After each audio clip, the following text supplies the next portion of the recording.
Hello les amis, bienvenue sur le podcast de Mustard Seed Chapelle Internationale de Nyon.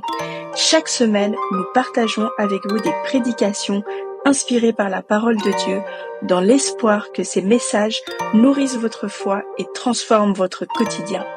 Que vous soyez chez vous, en déplacement ou au travail, nous prions que vous soyez bénis par cet enseignement. Merci de nous écouter et que Dieu vous guide à travers chaque parole partagée aujourd'hui. Soyez bénis. Soyez tous et toutes les bienvenus à l'église Mustard Seed Chapelle Internationale de Nyon. Une église où la présence de Dieu va te transformer de semaine en semaine. C'est comme quand tu perds du poids, mais pas quand tu perds du poids de façon trop drastique et après tu n'arrives pas à maintenir ce poids au plus bas. Dieu va faire une transformation qui est permanente dans ta vie. C'est pour ça qu'on l'appelle l'éternel. Il n'est pas là juste pour te faire changer. Aujourd'hui, tu vas, demain, tu es joyeuse, et après-demain, tu insultes ton patron. Hey, ici, on est une église où à chaque fois, on demande l'autorisation. Est-ce qu'on peut être vrai? Parce qu'on ne veut pas être hypocrite. On ne veut pas que Jésus nous traite d'hypocrite comme les pharisiens. On ne veut pas dire, j'attrape mes bénédictions. Tu cries beaucoup. Mais alors, montre-moi les bénédictions que tu as attrapées. Hey, montre-moi ton sac. Peut-être que tu brasses simplement de l'air. Est-ce que la parole te pousse à vraiment, véritablement voir qu'il y a une transformation par le regard des autres? Les autres vont à chaque fois venir vers toi et te dire, il y a quelque chose qui a changé chez toi. Ça fait longtemps que je t'entends plus crier. Ça fait longtemps que je t'entends plus insulter. Mais ça fait longtemps que je te vois plus en boîte. Oh, comment? C'est pas nous. Nous, on va pas dire, on va dire à personne ici. Si ça, tu dois pas, non. On veut que tu aies une conviction personnelle. Amen. De la même manière, quand tu deviens parent, tu vois qu'il y a des choses qui se font naturellement. Personne va me dire qu'il faut pas dire de gros mots devant ma fille. Tu peux dire, ok, il faut pas dire de gros mots, je suis chrétien maintenant, on m'a dit, il faut plus dire de gros mots. Mais quand tu deviens parent, c'est comme si tu as un nouvel état de conscience. Amen. Et Dieu veut que tu puisses aussi donner une naissance à quelque chose. Peut-être que tu es là, tu veux pas d'enfant. Pas de souci, je te parle des enfants spirituels. L'apôtre Paul n'avait pas d'enfant biologique, mais il écrivait à son fils Timothée. Il disait, mon fils Timothée, j'éprouve pour toi des douleurs d'enfantement. Aujourd'hui, les féministes, comme ils auraient ramassé l'apôtre Paul. Comment tu peux dire ça, Gaël? Il sait de quoi il parle. Parce que pour établir quelqu'un en Christ, pour qu'une personne vienne à l'église, pour qu'une personne vienne à Christ, tu n'imagines pas ce que ça demande. Ça ne demande pas d'être un beau parleur. Il y a beaucoup de beaux parleurs. Moi, je vois que dans la vie, dans le monde, dans mon ancienne vie, on va voir après, je profite que ma femme n'est pas encore arrivée, j'ai envie de vous partager des témoignages aussi. Mais si elle est là, je vais être en surface. Ou sinon, je vous demande, est-ce qu'on peut être vrai? Comme ça, à la maison, je dirais, c'est tout dit, il faut être vrai. Alléluia. Amen. Mais tu sais pas ce que ça demande. Ça paraît tellement simple. Elle a dit au travers d'un écran. La Bible dit, Dieu il nous dit dans sa parole, ce n'est pas toi qui m'as choisi, c'est moi qui vous ai choisi et je vous ai établi. Jean chapitre 15, verset 5 ou verset 7. Je vous ai choisi et je vous ai établi afin que vous portiez du fruit et que votre fruit demeure. Amen. Tu n'es pas là par hasard, tu n'es pas là parce que quelqu'un t'a dit, on m'a parlé qu'il y a une église. Non, tu crois, ça c'est en surface. Comme ma fille croit beaucoup de choses. Elle croit qu'on est des super-héros. Elle croit que je suis un prince. Elle m'appelle roi aussi maintenant. Elle, c'est une impératrice. Elle croit beaucoup de choses. Parce qu'en surface, il y a une apparence. Mais en profondeur, il y a une vérité. En surface, il y a une réalité. Mais en profondeur, il y a une vérité. En surface, on peut croire que t'as l'air d'être heureux, t'as l'air d'être heureuse, t'as l'air que tout va bien. Ici, je vois que des gens beaux. On dirait des gens qui n'ont pas de problème. Mais allons dehors, allons chercher des gens qui ont des problèmes. Mais dans la vérité, si je regarde l'état de ton cœur, est-ce qu'on va même trouver un cœur à l'intérieur de toi? Je vais trouver un gros rocher bien dur. Et il y a une petite carte, un petit écriteau marqué cœur. Waouh, ça c'est un cœur. Waouh.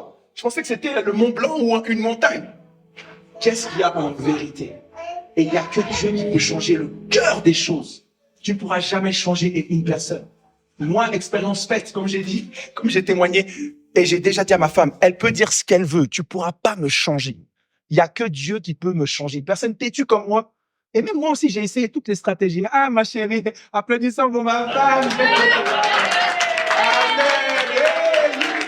J'étais en train de parler en bien de toi. Amen. Waouh, le Seigneur est grand. Et toi aussi, tu vas expérimenter cela. Tu parleras d'une chose et la chose apparaît dans ta vie. Amen.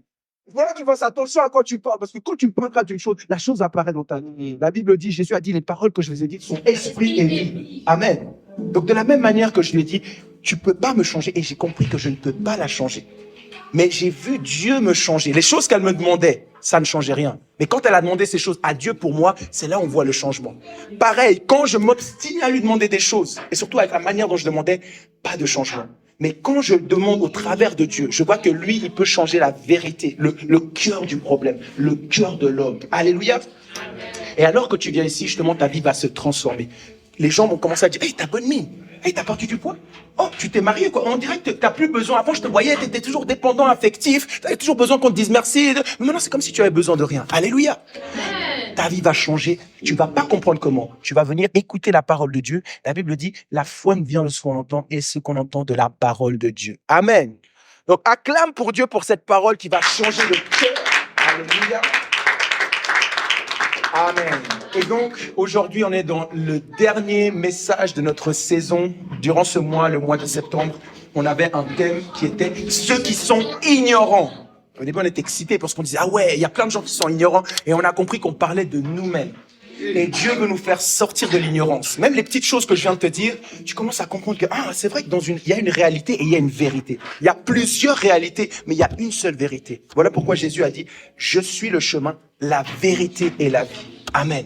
Et il est temps que ta vie entre dans la vérité, qui est Jésus-Christ. Et c'est là où on va expérimenter un changement. Amen. Est-ce que je peux demander juste si le chien peut ramener les gens qui sont au fond là-bas? Je vous vois presque pas, là, vous êtes dans les ténèbres, oui. Pas forcément celles qui s'occupent des enfants. Mais ceux qui sont assis au fond, là, si vous pouvez venir un peu à gauche, ou sentez-vous libre. Alléluia. Alors que tu passes à l'avant, tu reçois aussi ta promotion dans ta vie. Amen. Amen. Une parole qui vient de Dieu peut tellement tout changer. Amen. Juste à la mention d'une parole.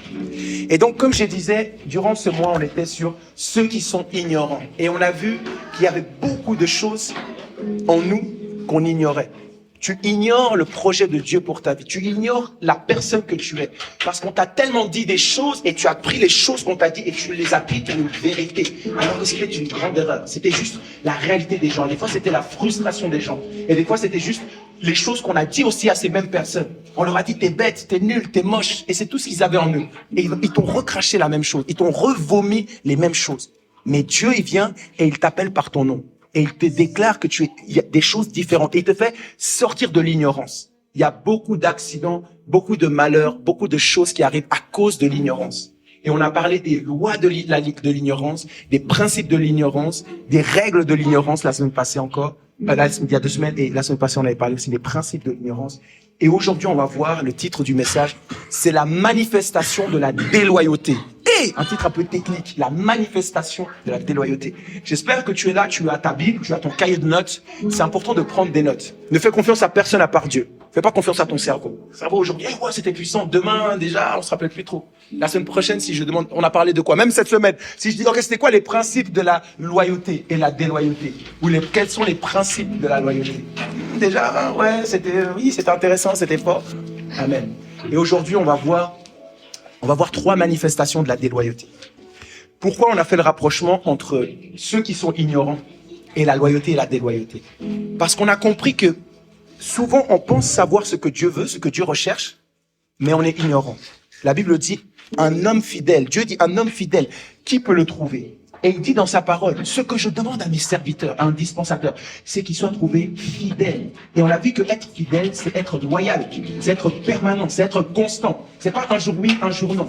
C'est quelqu'un sur qui tu peux compter. Et si tu as vécu quelques années sur cette terre, tu vas voir qu'il y a des gens sur qui tu croyais pouvoir compter. En réalité, c'est ceux qui t'ont fait le plus de mal. Et c'est normal. Ça fait partie justement des règles de la loyauté et la déloyauté. On avait vu même dans la loi, la déloyauté engendre la déloyauté. Et on avait vu que même Jésus, il a eu un Judas. Que donc tu peux pas être plus grand. On a vu d'un grand empereur, on a parlé de Jules César, qui soupçonnait Cassius. Parce qu'il disait, non, ce gars, il est trop maigre, il doit être trop en train de penser pour me tuer. Et sans savoir que son meilleur ami, Brutus, qui avait grandi avec lui, qui était son meilleur ami, même lui, il disait à Brutus, regarde bien Cassius, mets autour de moi que des gens gros, gras, qui aiment bien dormir, pas des gens qui pensent à me remplacer. Sans savoir que c'est Brutus qui était dans la mutinerie qui l'a tué finalement. Alléluia. Donc c'est important de sortir de l'ignorance, sortir des stéréotypes, sortir de ce que le monde t'a appris, parce que ce n'est pas la vérité, c'est juste une réalité. Pendant longtemps, j'ai pensé plein de choses. J'ai pensé mes pensées que j'avais sur certains groupes de personnes, mes pensées sur les homosexuels. Un jour, je dis à un prof, qu'est-ce que je pensais sur les homosexuels et qu'est-ce que je pensais qu'il fallait faire. Et là, je crois que c'est la prof ou un prof qui m'a dit « Ah ouais, c'est intéressant ce que tu dis. Il y a un autre homme qui pense exactement comme toi. Qui a pensé exactement comme toi. » Ah ouais? Ah, oui. Il a même écrit plein de choses à ce sujet. Ah, mais c'est qui cet homme? C'était Adolf Hitler. Hey! Wow! Ok. Merci madame, à la semaine prochaine. Oui, parce que les choses aberrantes que je disais, à cause de ce que j'entendais, j'étais persuadé que les homosexuels c'était X, Y, X, Z. Et Dieu m'a conduit à voir à quel point j'étais dans l'erreur et à voir son amour pour toute sa création. Alléluia. Comme un père ou une mère aime son enfant. Peu importe, même que l'enfant peut tuer des gens, il va aimer. Il va pas aimer les actions de son enfant, mais il va aimer son enfant. Il va être là et il va pas juger son enfant comme les gens qui ne le connaissent pas. Amen.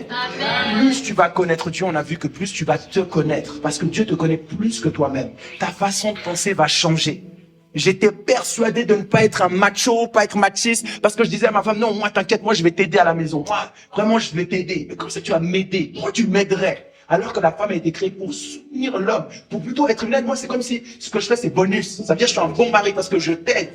Il y a quelque chose que j'avais pas compris. Ceux qui sont des ignorants. Alléluia.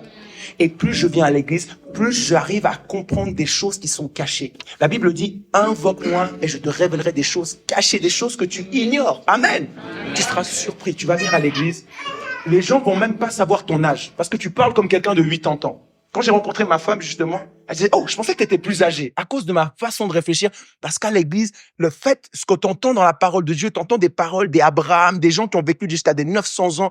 Tu commences à développer ton cerveau et à devenir mature spirituellement, mais aussi mature dans toutes les formes. Amen. Yes, donc aujourd'hui, reçois vraiment la parole de Dieu. Durant cette semaine, on a fait un jeûne et une prière et j'ai foi que vraiment la parole qu'on va entendre aujourd'hui n'est pas une parole anodine. Et je pense que c'est même pas par hasard qu'aujourd'hui l'église, l'église, ça fait plaisir aujourd'hui. Regarde encore ton voisin, ta voisine et dis-lui, j'espère que je vais revoir ton visage la semaine prochaine. J'espère revoir t'as un beau visage. J'espère qu'on va revoir ton visage. Alléluia. Amen, amen. Et donc, aujourd'hui, on va voir les manifestations de la déloyauté ou les manifestations de l'infidélité. Pourquoi c'est important? Il y a des choses qui sont dans le cœur de l'homme. La Bible dit, il n'y a que Dieu qui connaît le cœur de l'homme. Alors que tu vois ça, tu vas pouvoir examiner ton cœur.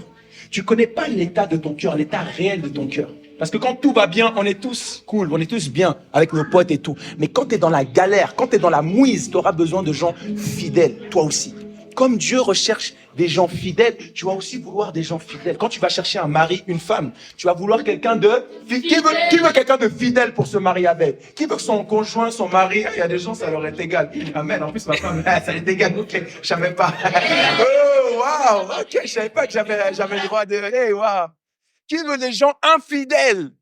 Oh, personne. Ce n'est pas des gens infidèles. Beau, il fait 1m95, mais il est infidèle. Mais bon, ça c'est un petit truc. Mais il est beau, il est grand, il a une bonne voix. Il parle comme ça. Je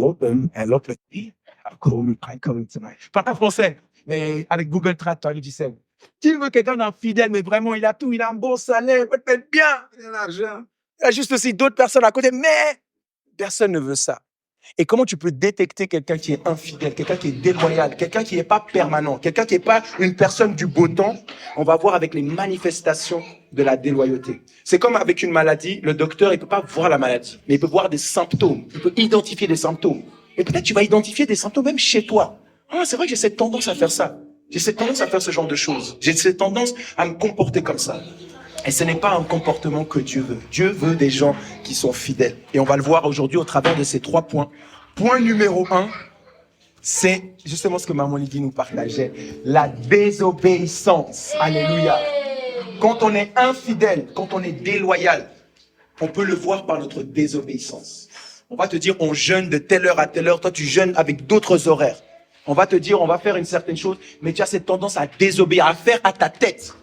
Et il y a des mauvais esprits. Il y a le Saint-Esprit, il y a de mauvais esprits qui veulent te conduire à faire des choses qui sont contre ce qu'on t'a demandé de faire. Et il y a un esprit qu'on appelle l'esprit d'indépendance. Spiritus independiente. Dis à quelqu'un, spiritus independiente. Tu lui dis, on va faire ça, et il va faire une autre chose. Et tu vois que cet esprit, il est très actif dès ton plus jeune âge. Avant, quand je disais quelque chose à Nara, j'avais pas trop de soucis. Mais depuis quelque temps, du coup, cette semaine-là, j'ai commencé à voir que je lui dis une chose. Hier, on a nettoyé les toilettes ensemble. C'est ma coéquipière de nos toilettes. On a 2 toilettes. On a les toilettes des champions, Lara, et il y a l'autre toilette. Je ne vais pas vous dire le nom des autres toilettes, mais c'est les toilettes d'autres personnes. Et du coup, chaque samedi, on nettoie nos toilettes. Et à un moment, je lui ai dit justement, elle voulait passer avec une sorte de balai ou un truc avec plein de poids, elle veut faire à la poussière, je sais pas trop. Et j'ai dit, OK, fais maintenant parce que moi, j'ai panossé, après, j'ai d'autres choses à faire. Elle a pas fait. Du coup, j'ai panossé et je lui ai dit, non, maintenant, tu peux plus faire. Parce que maintenant, j'ai déjà panossé, tu peux pas aller avec ce truc avec des plumes, toucher l'eau mouillée. Et elle a pris, elle est quand même allée mouiller son truc. Oh! J'ai dit, tu commences comme ça maintenant, à ton âge, à 5 ans, tu veux devenir désobéissante. J'ai dit, non, il y a un problème. Et j'ai vu que, ça veut dire que c'est comme un esprit qui œuvre même depuis ta petite enfance. Ça veut dire que sans Christ, c'est normal que tu sois désobéissant. Tu vas obéir tant que ça va dans ton sens. Mais quand ça va pas dans ton sens, Espiritus Independiente. À chaque fois ça va pas aller dans ton sens, tu vas faire les choses. Et en fait, si tu es capable de faire ça, ça veut dire que tu es capable de sortir du rang. Tu n'es plus dans la réalité ou dans la vérité. Et au tout début, tu vas voir le Saint-Esprit quand même te dire, non, ne fais pas ça. Quand tu vas vouloir voler, quand tu vas vouloir désobéir, tu vas sentir un petit peu. Mais au final, ça va entrer dans ton cœur. Ouvrons la Bible dans Marc chapitre 7, verset 20 à 23. Pour que tu comprennes à quel point c'est important. Quand tu vois certains signes de manifestation de la déloyauté, ça vient de ton cœur. Ton cœur est malade si tu as cette tendance à désobéir. Au travail, on vous dit la pause c'est 15 minutes. Tu prends toujours 17 minutes et 30 secondes. Et tu fais semblant que tu désobéis aux règles et aux lois. Parce que pour l'instant, tu n'as pas eu d'accident. Sans savoir qu'il y a un esprit qui est là et qui est en train de nourrir, alimenter ta désobéissance. Jusqu'au point où tu n'arriveras plus. Ensuite, quand tu veux arrêter la fornication, arrêter de faire des choses, tu n'arrives plus. Et tu te rends compte à ce moment-là, quand je fumais des cigarettes, je me disais, cigarettes, je fume juste. À la base, c'était juste pour fumer, pour aller dans le coin fumeur, pour parler aux filles et tout. C'est même pas moi qui ai eu envie, c'est juste. Et au final, je me disais, mais je peux arrêter quand je veux, je suis pas un fumeur. Je fume, mais je suis pas un fumeur, t'inquiète. J'arrête quand je veux et tout.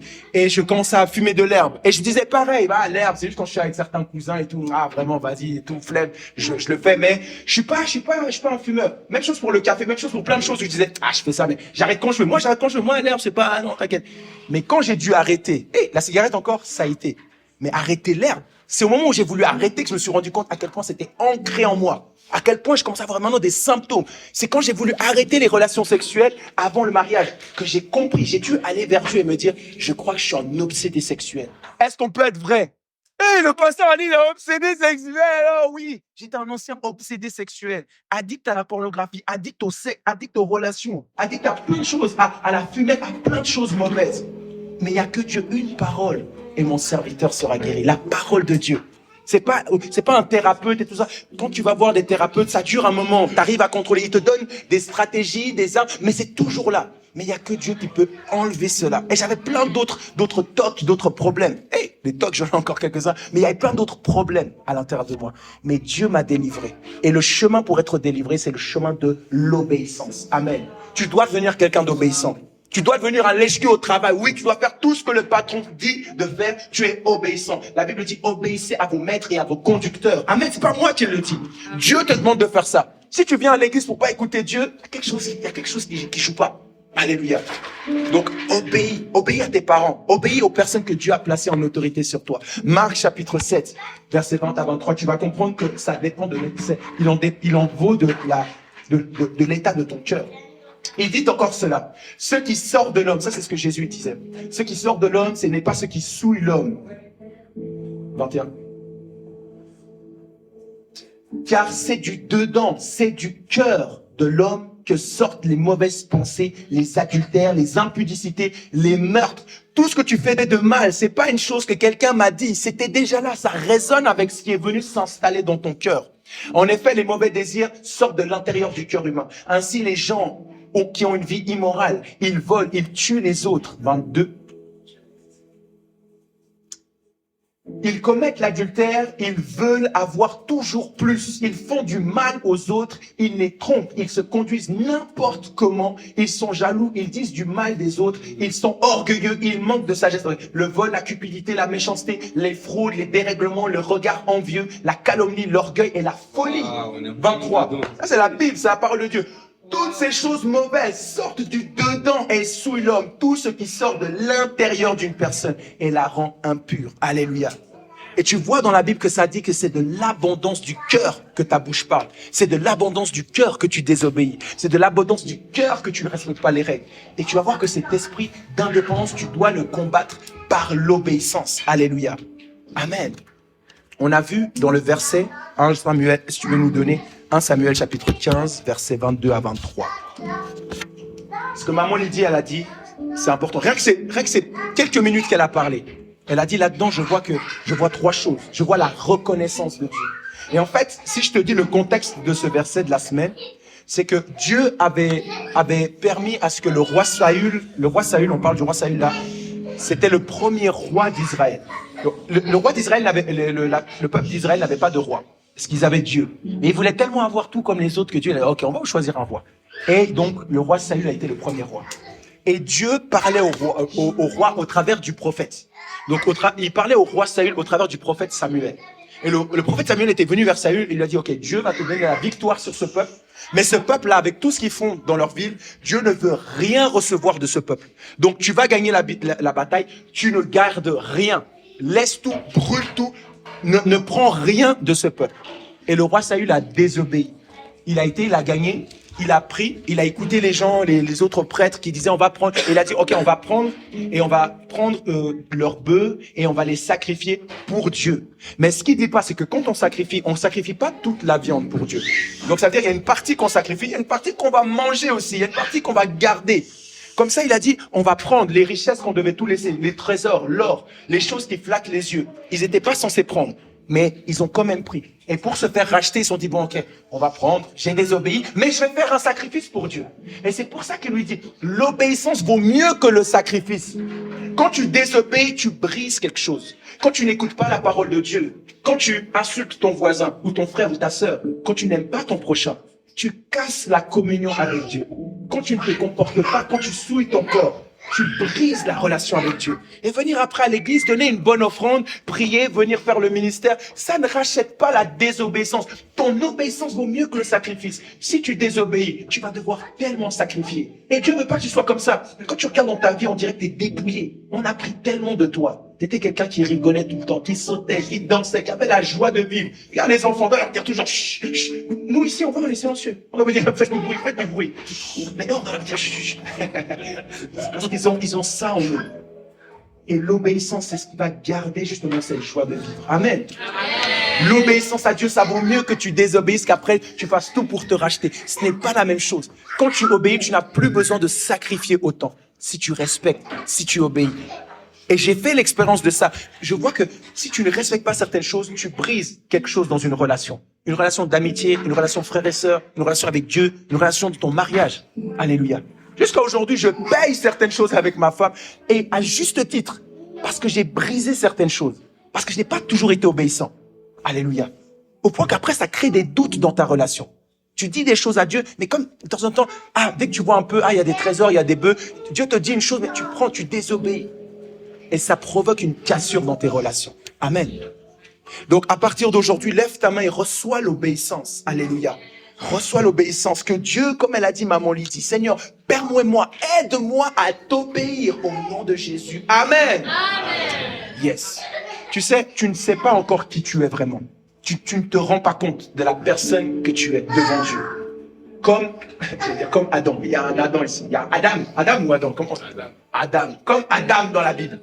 Adam, dans la Bible aussi, on lui avait dit, tu peux faire tout, tu peux manger, tu peux parler aux animaux, tu peux faire tout ce que tu veux, mais ne touche pas à l'arbre du fruit de la connaissance, du bien et du mal. Et Adam et Ève ont désobéi. Des fois, tu crois que quand tu désobéis, c'est juste, ok, maman, elle va me taper, elle va me punir, sans savoir que ta désobéissance aura des conséquences sur ce qui vient après toi, sur tout ce qui doit sortir de toi. Jusqu'à aujourd'hui, les femmes souffrent à l'accouchement à cause de la désobéissance de Adam et Ève. Mais eux, ils savaient pas, c'était pas des mauvaises personnes. C'est juste que quand tu te rends pas compte de l'ampleur de ton erreur, de l'ampleur des conséquences de ta désobéissance, tu vas dire, vas-y, c'est quoi? C'est justice, juste, tu vas limiter la gravité de la désobéissance. Amen. Mais j'ai foi que ça ne sera plus notre portion au nom de Jésus. Amen. On va vraiment combattre cet esprit d'indépendance, cet esprit de rébellion. Quelqu'un qui désobéit aussi, c'est quelqu'un qui veut pas suivre les règles. Quelqu'un qui est incontrôlable. Si tu checkes même ton cœur, est-ce qu'il y a au moins une personne sur cette terre qui peut te faire asseoir et te dire, tais-toi, tu as tort. Moi, tais-tu comme je suis. J'ai des personnes qui peuvent me dire, va demander pardon. Et il n'y a pas de discussion, je vais demander pardon. Il y a quelqu'un qui doit pouvoir te dire, tu as tort. Va acheter un cadeau pour tes parents et va dire pardon. Ah, mais c'est lui, il m'a insulté, il m'a tapé. Tu as tort. Est-ce qu'on peut t'asseoir? Est-ce que tu peux entendre une personne qui te parle et obéir?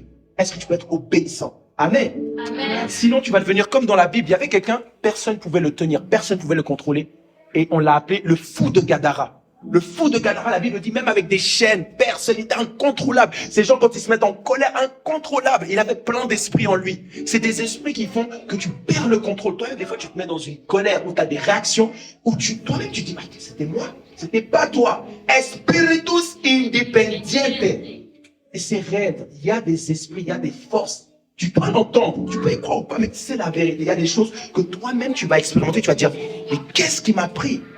Qu'est-ce qui m'a pris? Et tu vois ça avec les célébrités. Satan peut donner la célébrité, mais il a comme un pied-à-terre. Il a une maison aussi dans ces personnes. Et mon boy Chris Brown que j'aimais trop. Je dis, comment une femme comme Rihanna aussi, ben, comment tu peux la puncher? Jusqu'au jour où j'ai fait face au même esprit. Et je dis, non, ça c'est pas normal. Moi, même tu vois des pensées dans ta tête qui passent, même si tu passes pas à l'acte. Mais une pensée de tuer quelqu'un, une pensée de faire des dingueries. Et c'est là où tu te rends compte que c'est raide. Tu peux être choqué aujourd'hui, mais je t'avertis, parce qu'un homme averti en vaut deux, comme on dit. Parce qu'une fois que tu sais, t'es conscient de l'accident qui peut arriver.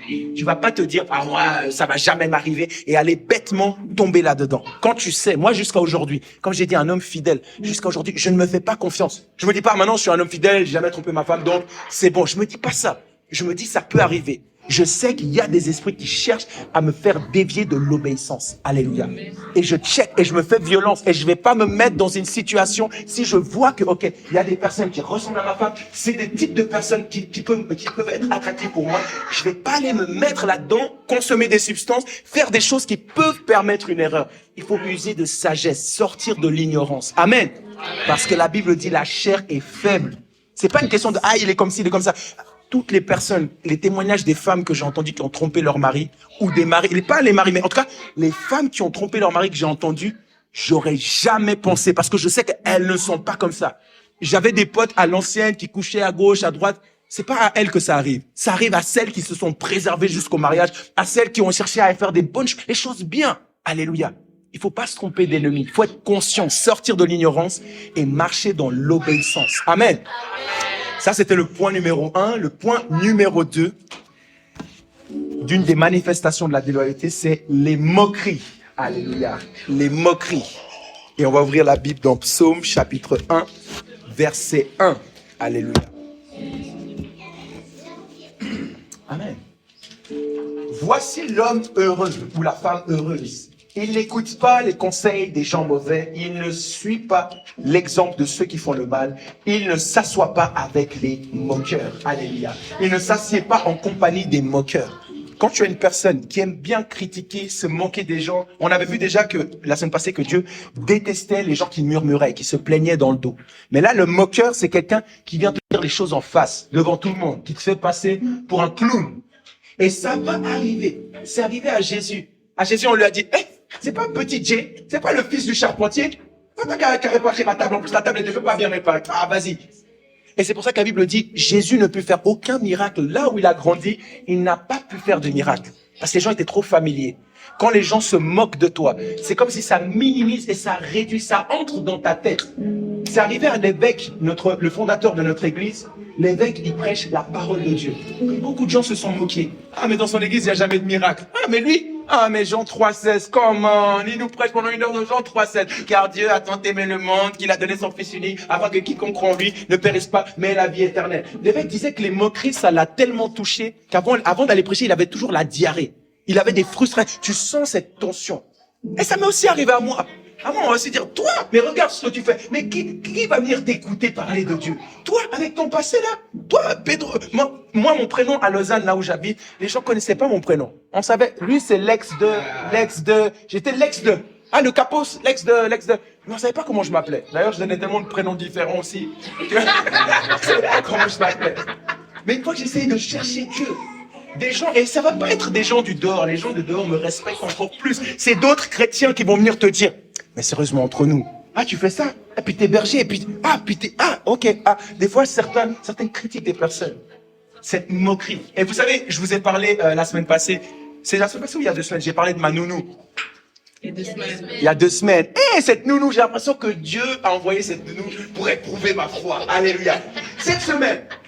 Donc, je vais chercher mes filles. Vendredi, c'est le jour où je travaille plus à la maison et puis je suis avec mes filles. Je vais chercher Nara à l'école et tout. Et ce qu'on avait, c'est qu'avec la poussette, on n'avait pas de protège-pluie. Donc, la nounou, elle nous prêtait un protège-pluie, quelque chose pour mettre par-dessus la poussette. Comme ça, quand la pluie tombe, c'est un plastique, ça la protège. Okay. Vous voyez, vous me suivez? Ok. Et maintenant, ma femme, elle a demandé à la nounou d'acheter un nouveau protège-pluie. Donc, je lui ai rendu son protège-pluie à elle et j'ai pris le sien. Je l'ai mis sous la poussette. Vendredi, donc, je lui ai pris Nara. Il pleuvait pas à ce moment-là. Quelqu'un peut-être avait prié pour stopper la pluie. On est arrivé, on est à manger à la maison. Et puis ensuite, j'ai ramené Nara à l'école après la pause midi. Et pendant que je l'amenais, tout d'un coup, il y a eu la pluie qui est tombée. Donc la pluie est tombée, j'ai dit attends Nara vite, elle est où le truc, le protège-pluie? Je prends le protège-pluie, j'ouvre en catastrophe et tout, je prends le protège-pluie, je mets dessus, je mets bien et tout, paf, je mets et j'avance après avec le protège-pluie pour amener Nara à l'école. Est-ce que vous me suivez? Et qui est-ce que je croise sur le chemin? La nounou. Entre guillemets, je l'aime bien, on a une bonne relation, mais je la croise et tout. Puis elle dit mais il est à l'envers. C'est trop quelle tête l'envers. Oh là là, m'en souvenez comme ça m'a énervé. Je vous avais dit déjà la dernière fois, j'avais oublié le sac. Et là, comme elle a rigolé, j'avais la pensée, comme ça, quand je vous dis l'esprit d'indépendant. Je veux être là, prêcher la parole de Dieu. Mais ce que j'avais en tête, c'est la gifler. Mais une gifle. Pas moi, en fait, même pas moi. Je veux pas que ça vienne de moi. Quelqu'un devrait arriver et la gifler. Parce qu'elle a dit, mais quel tête là. Bon, je vous avais dit la dernière fois, j'avais oublié le sac. Je voulais pas prendre l'erreur sur moi. Et donc, l'erreur de quelqu'un d'autre, finalement, elle l'a mis sur moi. Et puis maintenant, elle se dit dans sa tête, ce gars, il est complètement à l'ouest, ce gars, alors que c'est pas le cas, c'est pas la vérité, c'est la réalité pour elle, mais c'est pas le cœur, ce n'est pas la vérité. Et j'avais envie de le crier. Des fois, quand tu as des moqueurs ou quelqu'un qui se moque de toi, ça te pique. Et ça te pousse à encore plus être tête en l'air. Parce que je suis sûr que si je l'avais pas croisé, c'était pas elle qui m'avait donné ça. Si la dernière fois, maintenant, à chaque fois que je dois préparer son sac, je sens un stress. Alors que d'habitude, je me dis non, les choses, les préparations, mon message, tout ce que je fais, je sais que c'est carré. J'ai pas à, mais je me dis, purée, comment elle peut me voir comme un gars tête en l'air, moi? Et puis dans ma tête, je me disais, oui, j'ai mis à l'envers, parce qu'en fait, j'ai sorti le truc, j'ai bien vu que c'était pas, j'ai même pas cherché, c'était l'heure d'amener Nara. Et en fait, t'as envie de dire la vérité, mais j'avais pas forcément le temps. Et j'ai senti là, ne dis rien. Quand tu veux faire les choses bien, tu vas faire des erreurs. Et il y aura des moqueurs. Tu vas dire, la Bible dit dans 1 Samuel chapitre 15, verset 13. Ah non, c'était verset 22 et 23. Il sait pas le vrai verset. Les gens vont se moquer de toi. Et ça, c'est un signe de déloyauté. Et c'est pour ça que face à quelqu'un qui se moque, face à la moquerie, des fois ça vient des parents, des fois c'est un oncle ou une tante. Des fois dans ta famille, t'as un peu le bouc émissaire. Les gens se moquent de toi. Ou peut-être dans le cercle d'amis, on se moque toujours de toi. Et contre ça, je te donne un conseil. Ça sert à rien de prier contre le moqueur, de jeûner, Seigneur, qu'on se moque pas. La Bible dit, chassez le moqueur. Chassez le moqueur. Alléluia. Et les querelles cesseront. Chasse la personne qui se moque de toi, qui te dit, toi, tu vas jamais arriver. Toi, dans ta famille, personne n'a le diplôme. Et il faut juste chasser ces personnes de ta vie. Il faut t'éloigner tes oreilles doivent pas entendre ça. À un moment donné, je pensais qu'il fallait être chrétien quand les gens venaient me dire en face à face, ton église va pas grandir, toi tu seras ci, tu seras ça, tout le monde va voir. Même moi, il y a des dingueries qui sont passées au ministère. On m'a dit, tu verras ton assistant dans l'église, quand tu vas commencer, ton assistant dans l'église va tout faire pour détruire ton église. Hey! What the shock! Et quand on m'a dit que c'était Berger Bruno qui venait avec moi faire le ministère, je me dis, oh non, c'est une personne que j'aime plus que mon frère, plus qu'un frère. C'est vraiment comment on a été élevé, comment on est ensemble. Et je me disais, non, si ça doit arriver, je veux pas que lui, ce soit mon Judas. Amenez-moi un autre. Limite, je me disais, j'ai commencé juste à cause des paroles des moqueurs. Alléluia. Et au début, des fois, quand on me disait ça, j'essayais de me dire, Saint-Esprit, aide-moi de prier dans ma tête. Mais je voyais que les paroles des moqueurs, ça m'affecte. Les gens qui se moquent de toi, qui te parlent en mal, ça va t'affecter. Ça va rentrer, ça va aller jusqu'à ton cœur. Et donc, c'est pour ça qu'il faut pas, des fois, après, du coup, j'ai compris je me bouche les oreilles, je mets fort dans mes oreilles de la louange, de l'adoration, j'écoute la parole de Dieu et tu chasses le moqueur. Alléluia. Ouvrons la Bible dans Proverbes chapitre 22, verset 10. Amen. Tu vas voir vraiment que les paroles ont une incidence, une puissance, une force. Hier, je regardais une vidéo sur Jay-Z. Oui, je regarde des documentaires sur plein de gens connus. Et puis, j'ai compris qu'apparemment, c'est le rappeur le plus riche de loin, le rappeur le plus riche.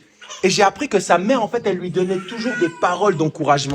C'est pas les paroles comme dans certaines familles où t'entends, t'es bête, t'y arriveras jamais, Et j'ai vu qu'en fait, la puissance des paroles qui sont autour, des gens qui sont autour de toi, ça a une grande efficacité sur ta vie. Ça a une grande incidence. Amen. La Bible dit, chasse le moqueur et les querelles prendront fin. Les disputes et les outrages cesseront. Voilà, je me suis senti outré par ce rire. Chasse ceux qui se moquent de tout et les disputes s'arrêteront. Plus de querelles ni d'insultes. Alléluia. Ça veut dire que tu dois chasser. Quelle est la chose qui se moque de toi dans ta vie? Qu'est-ce qui ne te prend pas au sérieux, qui ne te valorise pas? Qu'est-ce que tu dois écarter de ta vie pour demeurer obéissant, pour être quelqu'un de fidèle et de loyal? Alléluia. Est-ce que toi, tu as tendance... Je te parle pas de juste... des fois, on aime bien se taquiner. Je parle de quelqu'un qui se moque.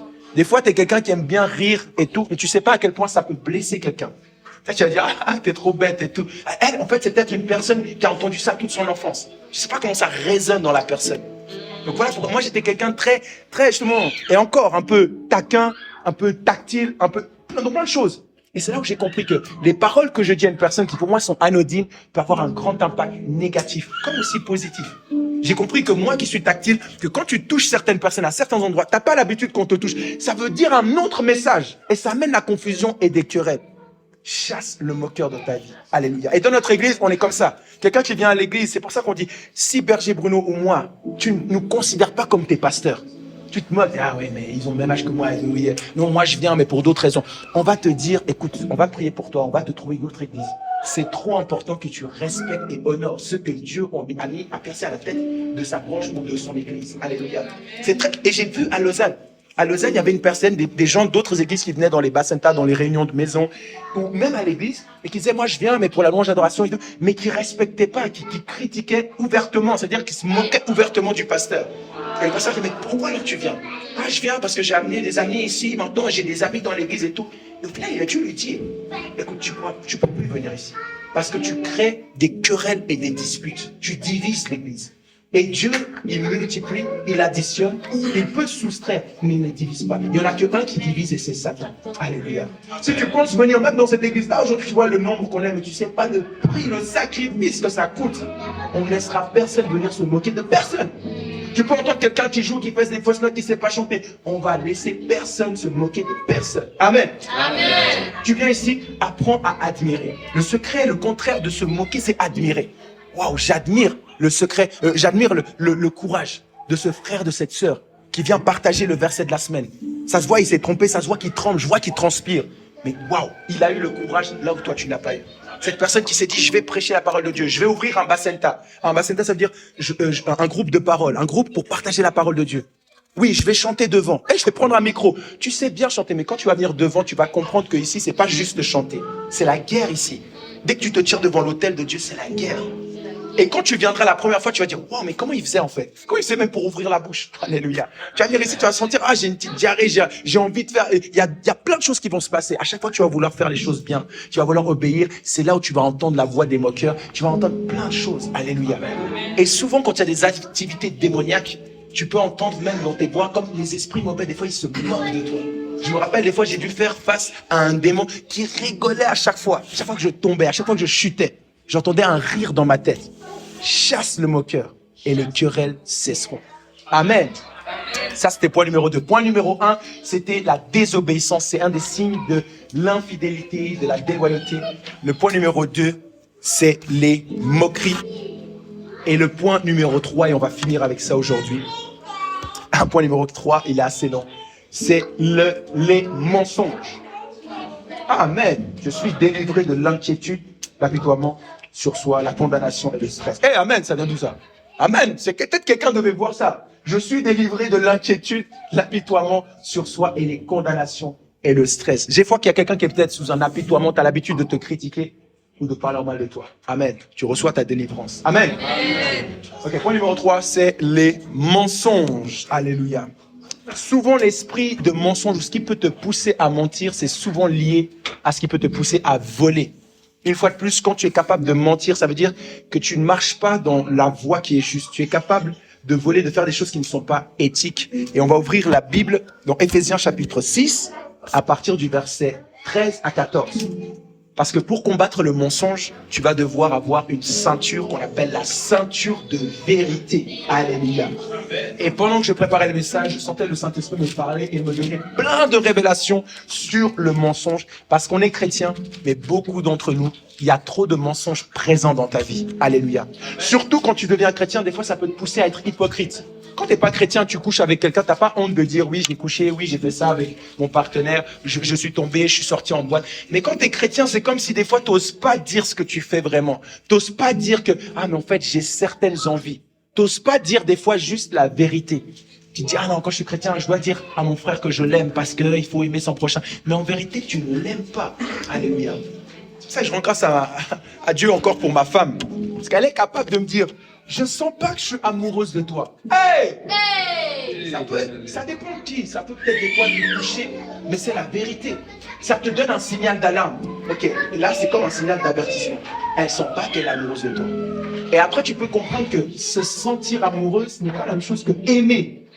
Moi aussi, ma réponse que je lui ai dit, je dis, mais moi, j'ai jamais senti pour quelqu'un, oh, je suis trop amoureux, je suis pas dans ce délire-là. J'ai jamais été à perdre la tête, j'ai hâte de... Non, j'ai pas ce sentiment. Je sens que j'aime les gens sincèrement, comme j'aime ma fille. Mais maintenant, si elle me parle mal ou quoi, je vais pas être blessé. Parce que souvent, on est blessé comme ça quand on a des soucis affectifs. On est dépendant de la personne. On est là, on est dans cet amour. C'est pas l'amour de Dieu. Par contre, ça veut dire, je me sens attiré par ma femme. J'ai l'amour Eros, j'ai l'amour Philéo. On partage une amitié sincère. Et aussi, je suis amoureux, je l'aime. Mais je suis pas amoureux comme ça au point de...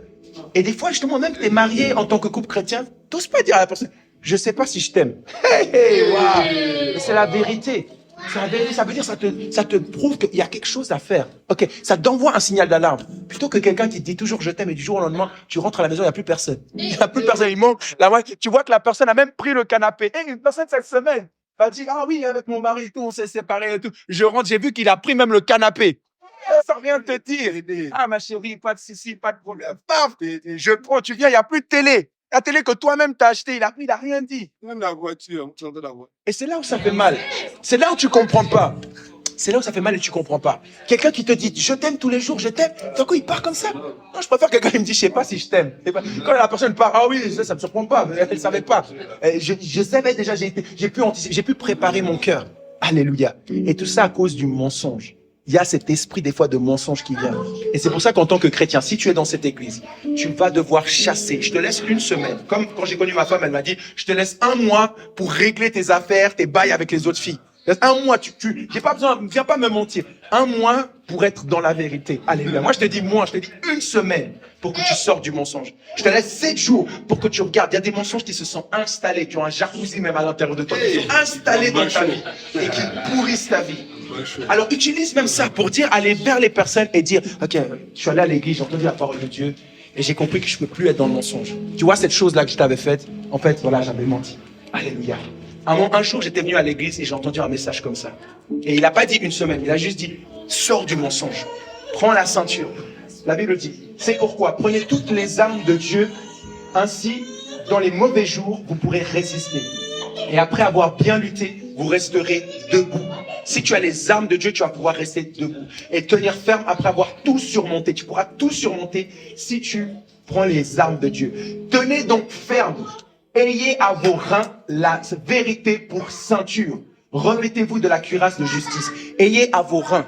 Quand le berger Bruno a fait la prière aujourd'hui, je ne sais pas pourquoi ni comment, je ne sais même pas si lui il a réalisé qu'il a dit, il a parlé des reins justement. Il a dit, oh Seigneur, serre nos reins. Il n'a pas dit ceinture, il a dit serre nos reins. Je sais pas, je me suis dit, mais non, comment il priait, ça allait pas avec le serre nos reins. Mais en fait, la Bible dit justement, et à tes reins, ça veut dire cette partie-là, la ceinture de vérité. Et quand on parle de cuirasse, là, on faisait référence aux guerriers romains, ils avaient un équipement de guerrier. Et en fait, la ceinture, c'est ce qui tenait toute l'armure. Si la ceinture tombait, toute l'armure tombait. Donc, quand tu es chrétien, tu dois pas avoir juste un peu de vérité, un peu de mensonge. Quand tu as un peu de mensonge, à chaque fois que le mensonge entre dans ta vie, c'est comme si ça détache la ceinture. Et ton pantalon, il descend et ton armure sort. Et tu es vulnérable à l'ennemi et à l'espiritus independiente et à tous les mauvais esprits. Si tu laisses un peu de mensonge, comme a dit Jésus, un peu de levain fait lever toute la pâte. Si tu laisses un petit peu de mensonge, ton pantalon n'est plus tenu. C'est comme si tu as le pantalon en bas. c'est comme s'il y a une ouverture. Comme dans les relations sexuelles. Là, on n'est que des adultes de ce côté, en tout cas. C'est comme si tu te protèges pas. Tu as des relations non protégées. Quand tu as le mensonge, ça veut dire que tu prends un risque. Tu peux avoir des rapports non protégés et il t'arrive rien. Jusqu'au jour où il t'arrive quelque chose. Être dans le mensonge, ça peut bien se passer. Jusqu'au jour où. Et moi, avant, j'avais l'habitude d'être dans le mensonge. Pour moi, ma vie, c'était un film. Je suis un acteur. Je suis avec une personne.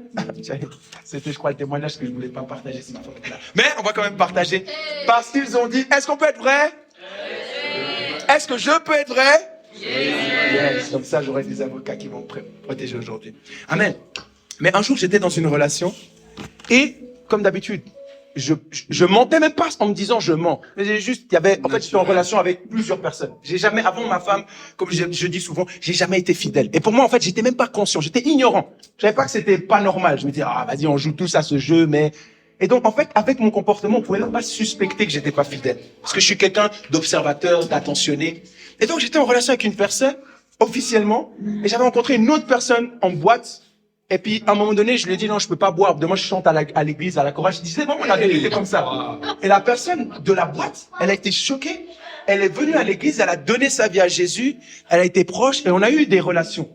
Et à un moment donné, je me suis dit, il n'y a pas de souci parce que de toute façon, elle vit dans le Valais. Et à un moment donné, cette personne dans le Valais, je sais pas qu'est-ce qu'il lui a appris, mais elle a dit un petit mensonge à une fille de sa classe. Elle a dit qu'elle et moi, on était ensemble. Alors qu'on n'était pas ensemble, moi, c'était clair. J'avais bien dit, le truc était clair. La relation qu'on avait, c'était clair. En tout cas, non, voilà, je me mets pas, c'est même mieux pour toi et tout. Mais elle allait dire ce petit mensonge à une personne qui était en Valais. Et il s'avérait que cette personne en Valais était la meilleure amie de ma personne officielle avec qui j'étais. Et maintenant, la personne officielle, ma personne qui était à l'époque officielle, elle allait faire un scandale vers les pasteurs de l'église.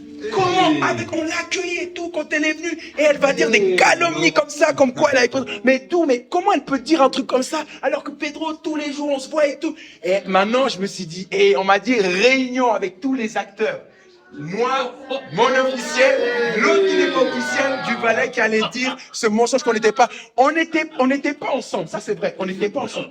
Mais on faisait des choses pires que celles qu'on était ensemble. Avec celle avec qui j'étais, je me disais peut-être que j'allais pas faire certaines choses, mais avec elle, oui. Et là, je me suis dit, Seigneur, je veux prier, Seigneur. Tout ça à cause du mensonge. Tu sais pas comment le mensonge, c'est une dinguerie là où ça t'amène. Maintenant, qui veut savoir ce qui s'est passé à la réunion?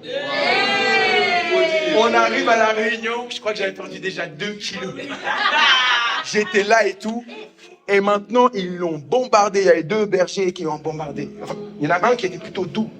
Qu'est-ce qui s'est passé? Explique-nous. Pourquoi il t'a dit ces choses comme ça? Et là, je me suis dit, elle peut me terminer, mais vite fait. Et elle a dit, je sais pas. Elle a dit, je sais pas. Mais est-ce que tu es avec Pedro? Non. Mais pourquoi alors t'as dit ça? Il y a forcément quelque chose tu veux être avec lui et tout. Elle disait oui, mais mais pourquoi tout? Et en fait, elle a rien dit sur moi. Elle m'a pas balancé. Elle a été loyale, presque. Elle a été fidèle, alors que je méritais pas. Et puis, en fait, me connaissant, tout le monde était là. Et wow, Pedro, vraiment, c'est un grand gars et tout. Lui, il reste calme. Parce que moi, je savais la vérité. Donc, j'étais là. Je pense qu'il n'y a pas besoin d'aller jusque-là. Écoutez, je pense que peu importe ce qu'elle a fait, la Bible nous dit qu'il faut pardonner. Soyons chrétiens, on est une famille en Christ. Et j'étais pas encore berger à cette époque-là, mais je chantais quand même à la chorale. C'est pour ça, méfiez-vous des gens qui chantent à la chorale. Et j'étais là, mais vous le savez, vous se méfiez. Hey, les gens qui sont dans la lumière, c'est pour ça, ça veut rien dire. Tu es assis sur une chaise pensant que non, si je mérite pas d'être là parce que je chante pas bien, sans savoir que Dieu veut pas que tu chantes bien ou pas. Dieu veut voir ton cœur. Parce que si tu te lèves pas, écoutez bien, si tu te lèves pas pour faire ce que tu dois faire pour Dieu, d'autres personnes qui ne mériteraient pas de le faire vont le faire. Alléluia. Alors que j'ai dit ça, j'étais inconscient, j'étais ignorant. Je faisais ces choses-là et tout, j'étais ignorant. Et j'ai vu aussi d'autres choses qui se passaient dans l'église où je me disais comment des gens à ce niveau-là dans l'église peuvent faire ce genre de choses. Et Dieu m'a dit, parce que c'est les seuls qui disent oui, je vais le faire. C'est les seuls qui acceptent de le faire. Il y a des choses que toi tu devrais faire, tu le fais pas. Et il y a une personne qui fait ce genre de choses, qui est assis là. Jusqu'au jour où j'ai entendu ces messages. Marche dans la vérité. Jésus, c'est la vérité. Dis la vérité. Et je me disais, non. Même cet homme-là, il me disait, de toute façon, tu sais que dans la relation dans laquelle tu es, tu pourras pas aller au mariage. Parce que tu peux pas entrer dans le mariage avec autant de mensonges, autant de tromperies. Donc, c'est-à-dire, je savais qu'il y avait pas de futur. Parce que je lui disais, en fait, il m'avait dit, en fait, pour que vous vous mariez les deux, c'est soit tu lui dis toute la vérité, soit ça doit se terminer. Et moi, il n'y a pas de question. Mais c'est sûr, ça va se terminer. Comment tu veux que je dise à quelqu'un que toutes ces suspicions, toutes les filles qui ont dit des trucs, c'était vrai?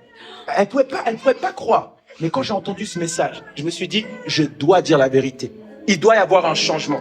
Avant de rencontrer ma femme, justement, j'ai dit non, si je ne change pas, si je ne suis pas dans la vérité, ça va toujours se répliquer. Il y aura je serait impossible que je sois fidèle. Un gars qui a jamais été fidèle, comment c'est possible? C'est pas possible si tu ne marches pas dans la vérité.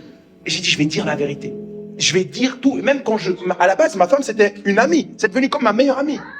Et avant que j'aille dire la vérité à cette personne, j'ai dit justement à la femme qui était mon amie, je veux lui dire la vérité, je veux lui dire tout, je veux tout lui déballer et tout. Elle m'a dit, mon gars, calme-toi, dis-lui juste que tu l'as trompé, pas qu'une fois, pas que deux fois, va pas trop dans les détails. Elle m'a coaché comme une amie, c'est pour ça que je la respecte et que je l'aime aussi. Parce que c'était pas par intérêt.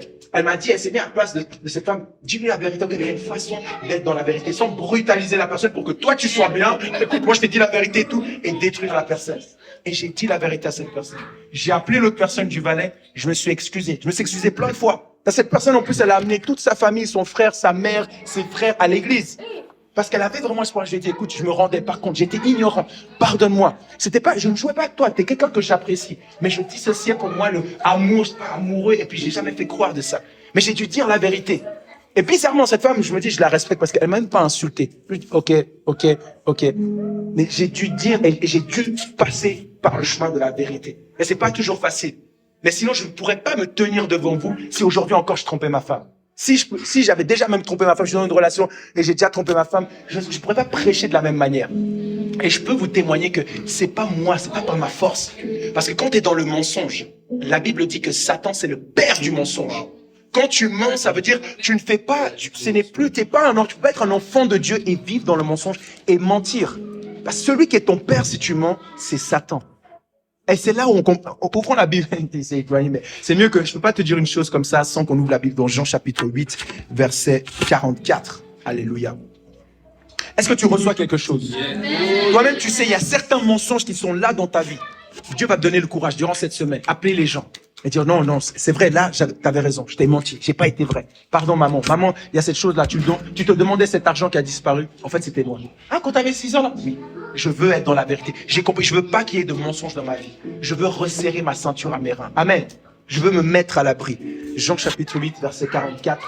Votre père, c'est l'esprit du mal, et vous voulez faire ce que votre père désire. Lui, c'est un assassin depuis le début. Il n'est jamais resté dans la vérité, parce qu'il n'y a pas de vérité en lui. Sa façon normale de parler, c'est de dire des mensonges. En effet, il est menteur, et c'est le père du mensonge. Et là, on parle de Satan. Vous avez pour père le diable. Alléluia. Quand tu dis des mensonges, tu as la facilité à mentir. Et après, tu vois l'engrenage. Comme je vous avais dit une fois, j'avais même rien dit. Mais quelqu'un avait dit quelque chose sur moi. C'était à une époque, c'était il y a longtemps. J'ai travaillé en pharmacie et j'avais dit, ouais, j'ai conduit et tout avec ma femme. Et ensuite, paf, les personnes ont induit que j'avais le permis. Et ensuite, quand on parlait de trucs de permis, juste parce que j'ai pas pu me dire, non, j'ai pas le permis, j'ai conduit, mais j'avais pas le permis. Mais pour pas qu'on découvre que, j'ai conduit, j'avais pas le permis. Alors, un autre mensonge amène un autre mensonge. Et tu nourris ton mensonge et t'es comme pris au piège dans les griffes de Satan. Alléluia.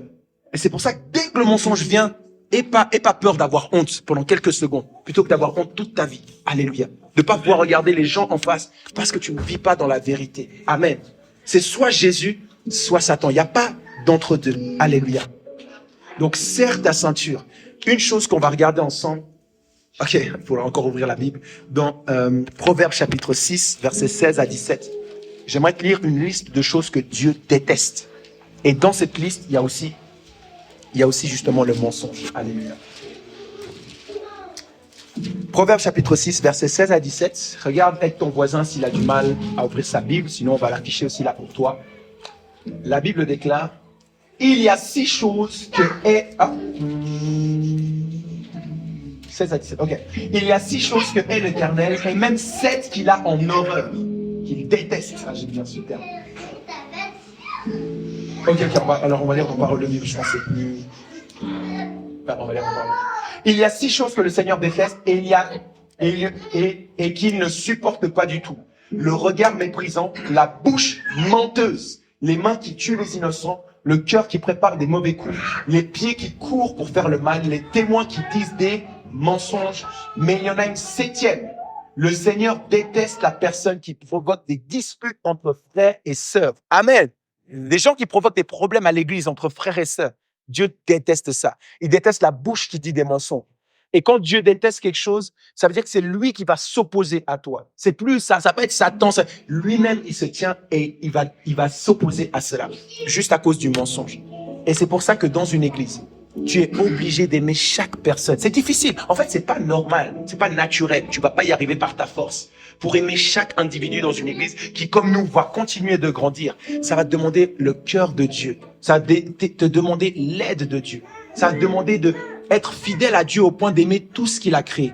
Et tu vas te rendre compte qu'avec chaque personne, il y a une distance auquel tu peux te mettre pour apprécier la personne. Alléluia. Parce que la Bible dit, comment tu peux aimer, dire que tu aimes Dieu, que tu ne vois pas, alors que tu haïs ton frère que tu vois. On va ouvrir la Bible dans 1 Jean 4, 20 à 21. Comme ça, tu le vois, tu le notes. Et tu vas comprendre que, ok, c'est-à-dire que dans cette église, on est tous des frères et sœurs. Des fois, tu as des affinités un peu meilleures, mais tu ne peux pas ne pas aimer quelqu'un.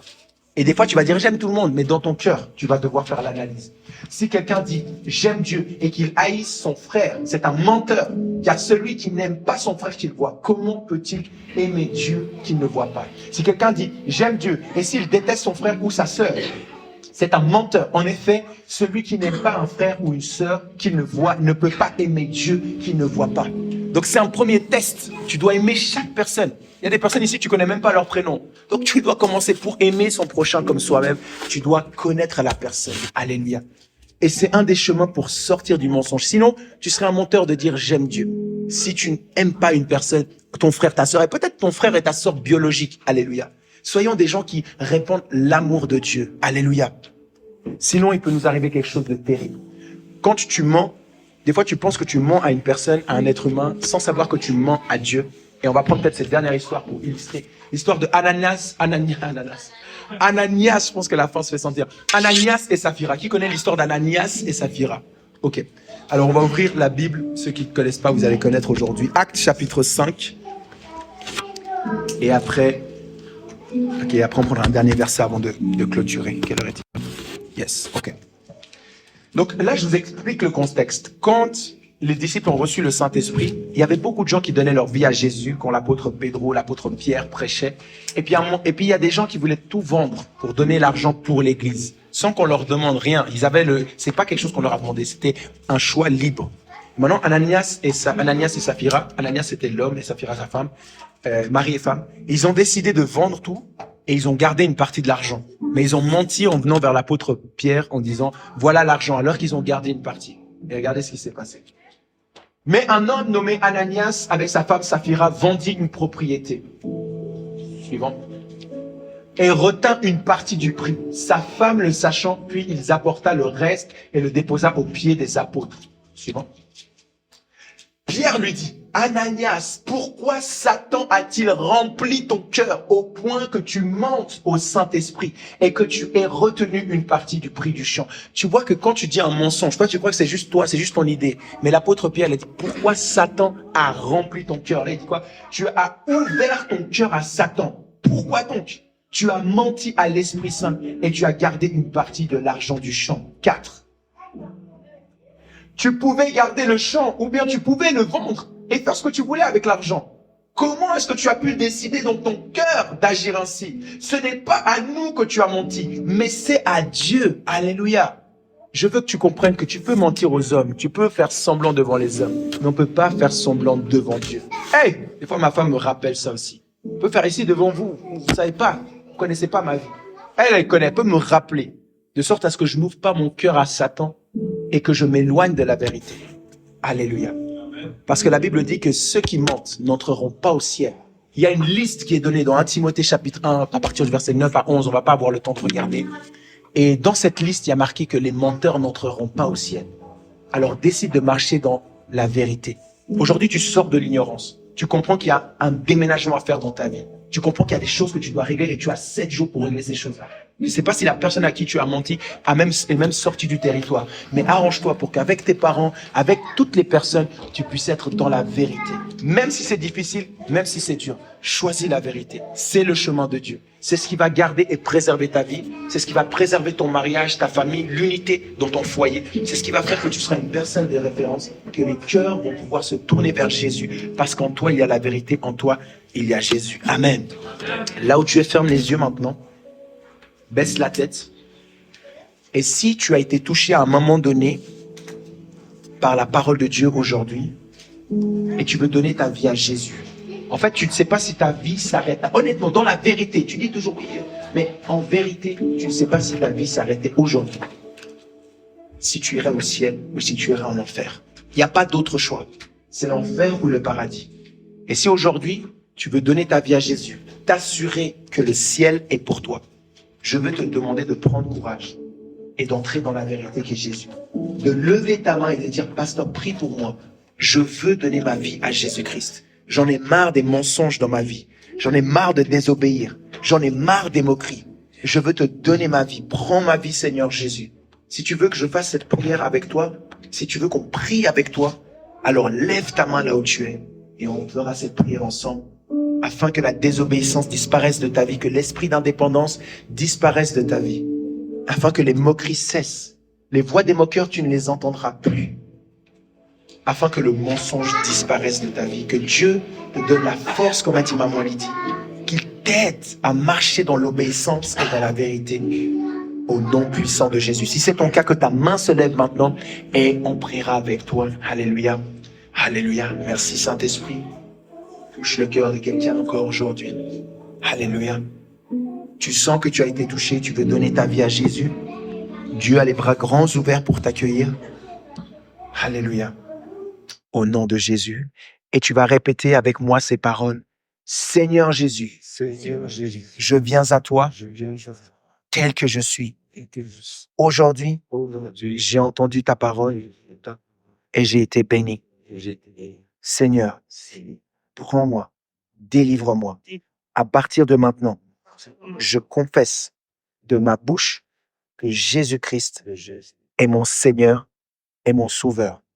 À partir de maintenant, je suis à toi et tu es à moi pour toujours. Seigneur Jésus, inscris mon nom dans le livre de l'agneau de vie.